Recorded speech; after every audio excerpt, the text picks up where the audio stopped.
ہم کریں گے ہر مظلوم کی حمایت۔ السلام علیکم ناظرین، میں ہوں حورین فاطمہ اور آپ دیکھ رہے ہیں حمایتی نیوز HD چینل۔ نظر ڈالتے ہیں آج کی اہم خبر پر۔ کراچی پیٹرولیم مصنوعات کی قیمتوں میں اضافے کی خبر سن کر مہنگائی کے مارے شہری پھٹ پڑے۔ ان کا کہنا ہے کہ مزدور طبقے کے لیے زندگی گزارنا مزید مشکل ہو گیا۔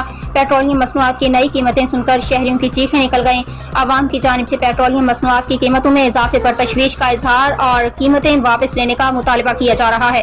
مہنگائی کی چکی میں پھنسے عوام کا ARY نیوز سے گفتگو کرتے ہوئے کہنا تھا کہ قیمتیں بڑھتی جا رہی ہیں، ہمارا قصور کیا ہے؟ ایسے ہی چلتا رہا تو لوگ سڑک پر آ جائیں گے۔ انہوں نے کہا کہ قیمت میں اضافے سے فرق صرف غریب لوگوں کو پڑتا ہے، حکومت یا حکمرانوں کو کوئی فرق نہیں پڑتا۔ حکومت کو چاہیے پیٹرول پر ایک ساتھ 50 روپے بڑھا دے۔ شہریوں نے مطالبہ کیا کہ عوام کو ریلیف فراہم کرنے کے لیے حکومت کو پیٹرول اور بجلی کی قیمتوں میں فوری کمی کرنی چاہیے۔ واضح رہے کہ حکومت نے 1 سے 15 جولائی تک کے لیے پیٹرولیم مصنوعات کی قیمتوں میں اضافے کا اعلان کر دیا۔ جاری نوٹیفیکیشن کے مطابق پیٹرول کی قیمت میں 7 روپے 45 پیسے فی لیٹر اضافہ کیا گیا ہے اور اس اضافے کے بعد پیٹرول کی نئی قیمت 265 روپے 61 پیسے فی لیٹر ہو گئی ہے۔